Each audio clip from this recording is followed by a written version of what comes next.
Welcome back to the channel, everyone! Thank you so much for the support in the first video, I really appreciate it. But today we're going to be making a polymer clay sculpture. Now I use Super Sculpey because my hands are a little bit more oily. Make sure you get the right Sculpey for you, or polymer clay I should say.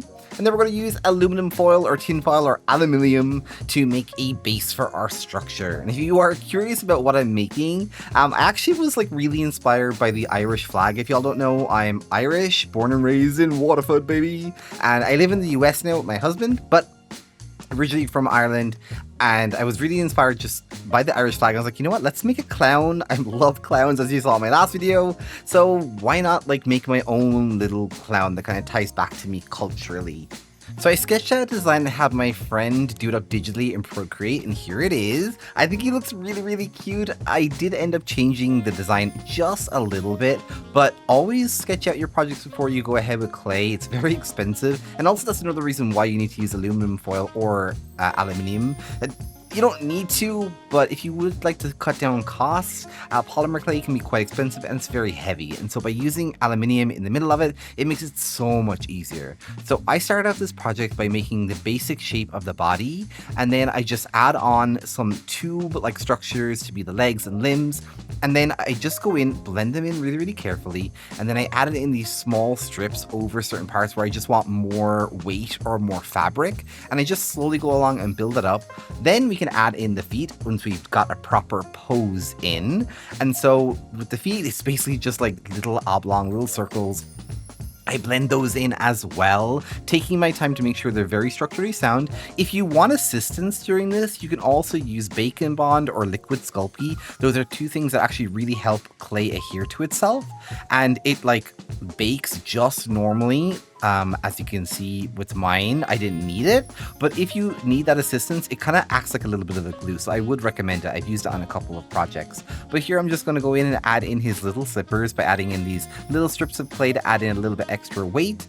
We're going to go in and add in the arms. First, I'm going to add in the sleeves, which are tube-like sculptures again, and then we're going to go ahead and blend these in. If you want more structure for these, say you want like a different pose, I would recommend using the wire armature just to make sure that it has like a little bit of structure when it bakes. As you can see, there's a wire coming out of the torso, and that's just to make sure that I have a hole for the head, or where the head can sit later on.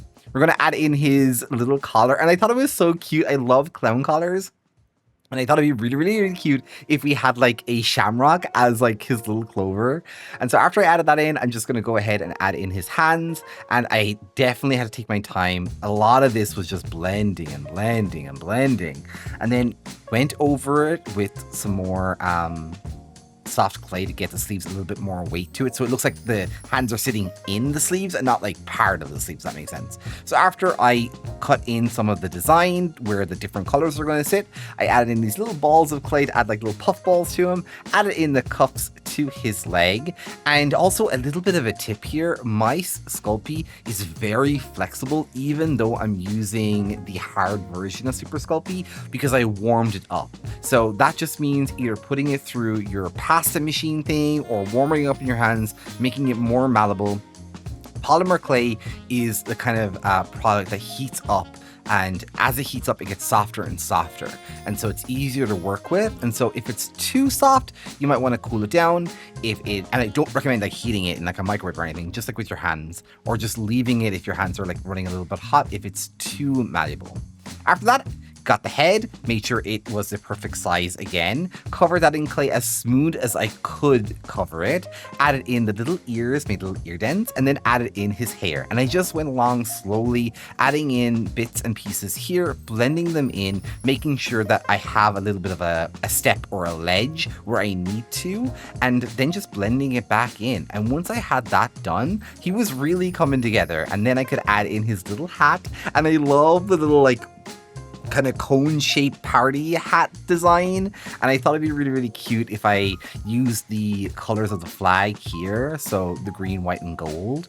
And so I had it blended in. I'm going to make a little rim with a small strip of clay, and I got really lucky that it was like the perfect size that I cut out, didn't measure it.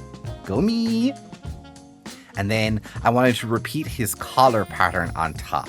and that is because we're going to add another shamrock on top. And even though it's not much, I think he looks really, really cute with it. Here, I'm just putting a line in again where I want the two colors to kind of differentiate and sit. I didn't have to do this, but I kind of wanted the look, if that makes sense. Aesthetically, it makes sense to me to have like a little line there.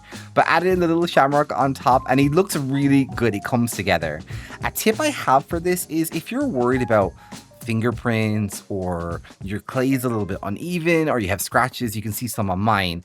After you're done sculpting it, let it cool a little bit and then go ahead with some isopropyl alcohol 100%. You can get at any like little pharmacy or supermarket. Normally it's like nail polish remover, and you can use a little bit of paintbrush to brush it all over, and it gets rid of fingerprints and kind of melts away the top layer of clay, makes it a little bit more softer.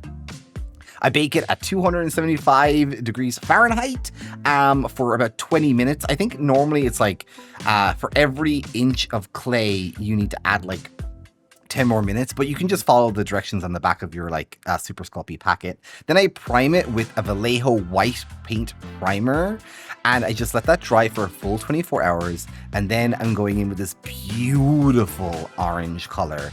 And to me, this is the orange of the Irish flag. This is the color.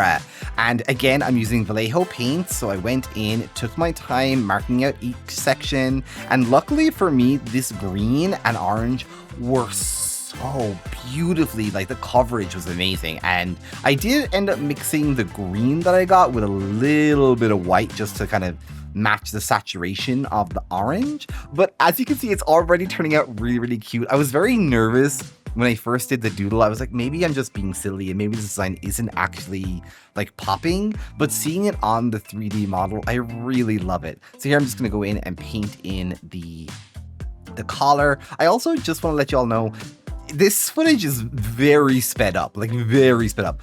Bet I am going so slow with my paintbrush. I think this is at like 400, maybe 500 speed. So definitely take your time. I'm not the most patient painter at all. I'm actually a very lazy and clumsy painter, if I have to say so myself.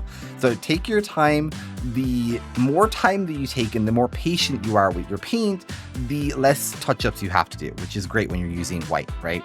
I thought the orange was a little flat, so I went ahead and added in this little pattern, and I hope it doesn't take away from the fact that it's supposed to be the Irish flag colors. It technically is an orange, even though it's like a darker shade of orange, but I thought having this little orange, like cheetah pattern-ish, just kind of made the outfit just pop that little bit more.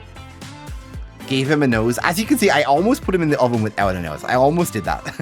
So after I put him in the ice raffle, I realized my mistake, added in the nose, painted that orange, and then we're just going to go ahead and paint in the brown hair. Now you might be thinking, if he's Irish, why isn't his hair red? Listen, I have a red-headed niece. I understand that some Irish people have red hair, but I have brown hair. And I wanted to make him a little bit similar to me. So I gave him the brown hair, the hazelnut hair that I have. I did sketch out his face, as you can see. I didn't keep his mouth as wide as it is here. I ended up covering a little bit of it in paint, as you'll see. I did mess up his eye a little bit here in the footage. And it's a little... I'm not the most patient. Also, I just want you all to know, I did have a major operation on my hand a couple of years ago. And so using my wrist to do things is actually quite difficult. So I do blame that, and I'm using it as an excuse that that's why I'm not so like finesse with it. But a little bit of white, a little bit of patience, you can go in and you clear up these lines. I ended up thinning them out just slightly with the white afterwards and fixing up a little bit of the kind of placement of them. But overall, I think he looks really, really, really cute. And he came together and he just makes me happy when I look at him. He's a pop of color, a beautiful pop of color. And I think for a clown inspired by the Irish flag, I think he's really, really cute. I went with the name Patches. I know it's original, but to me, he just screamed Patches. And I just really love him. I love the fact that I have this little character that was inspired by something close to me. And he just looks really, really cute. Here's him. I used a gloss kind of Mod Podge to kind of keep him safe. And then I covered him in resin. And I use Mr. Resin, and I just cover him. It kind of evens out any of the like paint errors that there might be, and I think he looks really, really cute with the eye shines. I hope you all enjoy it, and I hope you all will sub and like this video. Have a wonderful day!